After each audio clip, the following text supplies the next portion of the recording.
दोस्तों, कुमकुम भाग्य एक ऐसा शो जिसने 11 साल तक हमारे दिलों में अपनी जगह बनाए रखी। और अब इसका आखिरी एपिसोड आया है जिसने हर दर्शकों की आंखें नम कर दी।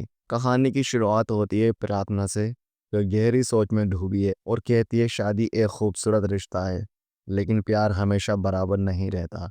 एक जायदा देता है, दूसरा कम, और वहीं से दूरियां बढ़ने लगती हैं। तभी कमरे में आता है शिवांश। उसका चेहरा सख्त है और दिल ठंडा।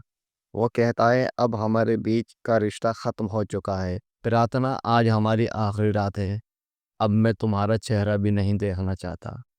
ये सुनकर प्रार्थना टूट जाती है। उसकी आंखों से आंसू बहते हैं, लेकिन वो कुछ नहीं कहती। और तभी किस्मत करवट लेती है। कमरे में एक सांप घुस आता है और सीधे शिवांश को काट लेता है। सब घबरा जाते हैं, लेकिन प्रार्थना बिना एक पल सोचे शिवांश की तरफ दौड़ती है। वो उसके घावों से जहर चूसने लगती है, अपनी जान की परवाह किए बिना। धीरे धीरे वो खुद बेहोश हो जाती है और तभी डॉक्टर आता है। वो कहता है आप बहुत किस्मत वाले हैं कि भाई आपकी पत्नी ने अपनी जान दांव पर लगाकर आपकी ज़िंदगी बचाई है। ये सुनते ही शिवांश का दिल पिघल जाता है।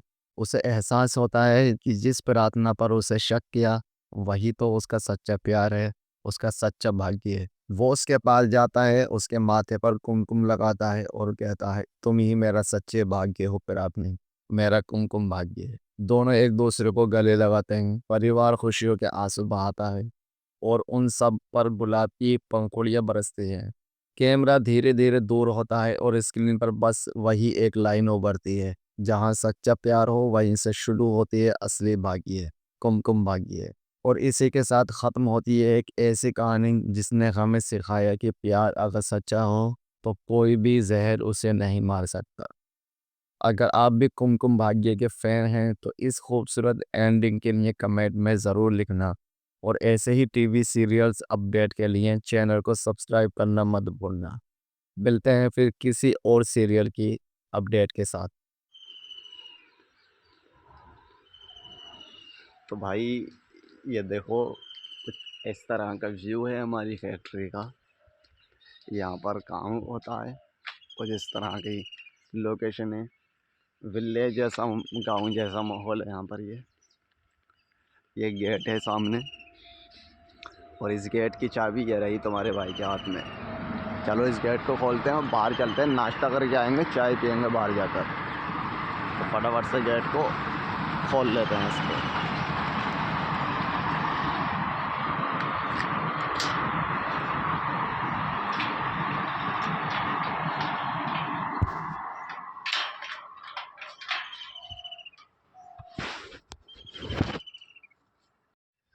गेट तो खोल दिया और यहाँ पर देखो बारिश पड़ी है। यहाँ पर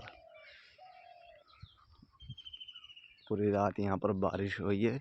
उसके बाद भी यहाँ पर पानी नहीं जमा हुआ है। और अगर होता ना अपना इंडिया, तो पानी भर गया होता है यहाँ पर। और ये जो एरिया है ये गांव का एरिया है यहाँ पर, तब इतनी ज़्यादा यहाँ पर फैसिलिटी है।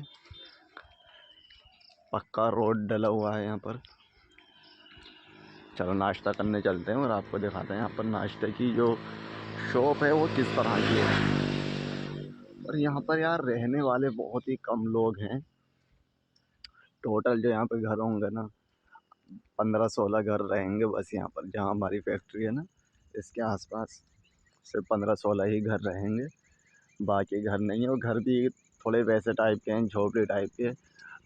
आदिवासी रहते हैं शायद यहाँ पर, या इन लोगों को आदिवासी बोलते होंगे, क्योंकि जिस हिसाब से इनके घर हैं, जिस तरह के हमने पुराने ज़माने में देखते थे ना, झोपड़ी होती थी सीखों के बने हुए थे, पेड़ की जो डंडी होती है ना, उनसे घर बने हुए हैं ज़्यादातर। कुछ लोगों के यहाँ पे पक्के मकान भी हैं, और जहाँ पर हम नाश्ता करते हैं वहाँ पर भी पक्के मकान हैं। लेकिन ज़्यादा तो आपको यहाँ पर घर देखने मिलेंगे ना, तो झोपड़ी टाइप के देखने मिलेंगे। और ये लोग मना करते हैं, वीडियो वीडियो बनाते हैं ना, तो मना करते हैं उस चीज़ को। लेकिन फिर भी मैं कोशिश करूँगा बना कर तुम्हें एक आध घर दिखाने की। ये देखो रेलवे की पटरी जा रही है इधर से, ट्रेन भी गुजरती है यहाँ से।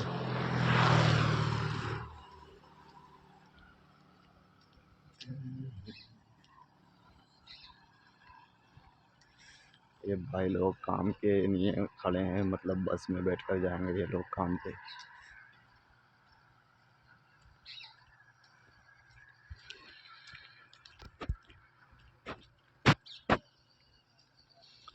तो कुछ ऐसा सीन है यहाँ पर।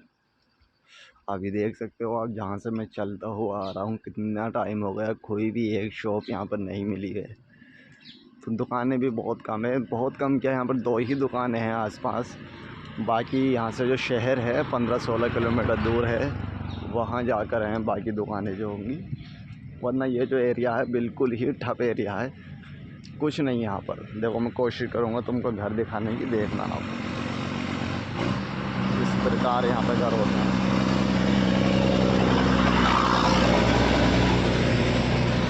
कुछ इस प्रकार के घर होते हैं यहाँ पर। लंबा रूट है इधर से, जो है ना बस गाड़ी वगैरह निकलती हैं। बाकी ज़्यादा कोई सीन नहीं है यहाँ पर कि रहने वाले हों। फैक्ट्री भी हमारी कुछ ऐसे एरिया में है, रात को अगर भूख भी लगती है ना, तो कोई सामान ही नहीं है खाने का। जो कुछ बना होता है, रात को काम से लेट निपटते हैं, जैसे 10-11-12 बजे तक निपट पाते हैं कभी कभी। तो फिर ज़्यादातर ऐसा होता था, हम पहले दूसरी जगह थे, वहाँ पे चाय पी के सो जाया करते थे। जैसे लेट हो गए तो काम से, खाना बनाने का दिल नहीं करता था। लेकिन यहाँ तो कोई ऐसा सीन भी नहीं है, यहाँ दूध भी नहीं मिलता। ये देखो सामने 2 दुकानें हैं, इनके पास दूध भी नहीं मिलता, ये लोग दूध भी नहीं देते हैं। एक दुकान पे से चाय वगैरह मिल जाती है, वो भी दिन में। रात में लेट होते हैं हम तो, या तो फिर भूखा सोना पड़ता है, या फिर मजबूरी में बनाना पड़ता है लेट काम से निपटने के बाद। तो कुछ ऐसा सीन है। कितनी दूर चलने के बाद यहाँ पर एक दुकान आई है। जो चाय पियेंगे हम आगे वाली दुकान पे पियेंगे, क्योंकि ये चाय नहीं बनाते हैं।